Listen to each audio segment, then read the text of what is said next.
The 99th escape attempt failed, and after being dragged back, a handcrafted luxury wheelchair appeared in the living room, and on the coffee table in front of it sat a neat row of silver instruments. A dagger, a long needle, and even a hammer. The woman grabbed your wrist and shoved you hard down into the wheelchair. She stood over you, her long fingers digging into your shoulders like a vice. She leaned in close, her voice low and dangerous. "Shall you dare run off with another woman? I am taking your legs." Her grip felt like it could crush bone, and you bit through the pain. Lifting your eyes to stare at her coldly, "I did not run off with anyone." But she was not listening.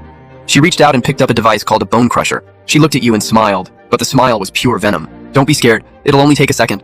Let me handle this personally." And with that, Xiao Qinghan actually crouched down and rolled up your pant leg. She placed her hand on your knee. The heat from her palm felt like it could burn right through you. You could see the cruelty and cold calculation in her eyes. She was genuinely going to cripple you. Right then, she turned the bone crusher over in her hands and said casually, "You know what this does? Once it locks around the joint, it works like tightening a bolt. Your kneecap gets ground down bit by bit, and you will never walk again." Outside the door, Aunt He could not take it anymore. She burst in and dropped to her knees. "Miss, please don't. The young master didn't run away. If you break his legs, his whole life is over." But Xiao Qinghan's face went stone cold, and Assistant Li Xin rushed in immediately. Forcibly dragging Aunt He out, you listened to her desperate pleading, but your face stayed completely blank.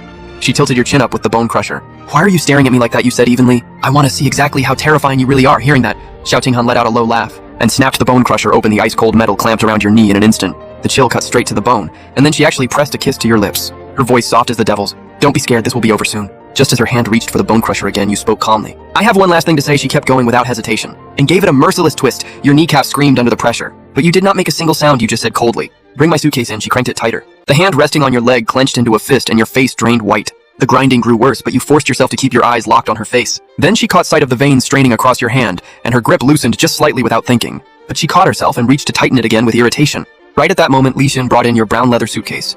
When it was opened, there were no clothes packed for running away. It was an entire suitcase full of books, and Xiao Qinghan's hand froze mid-air. She stared at you like she had turned to stone. Her voice came out different. "You packed a suitcase full of books to run away with?" You straightened your spine. Cold sweat slid down your temple, and you let out a quiet scoff. "If that is what Miss Xiao insists on believing, then I have nothing more to say." But right at that moment, a bodyguard came rushing in. "Boss, you had the wrong person. She was just a tourist visiting the capital." He was terrified, but had no choice but to tell the truth. And the school confirmed it. The young master only went to pick up books for a dual major law class. He ran into Miss Liu from the Liu family on the way back. They did not even exchange a word. You arrived 2 minutes later, and that was it. So this whole thing had been one massive misunderstanding. Xiao Qinghan went completely still.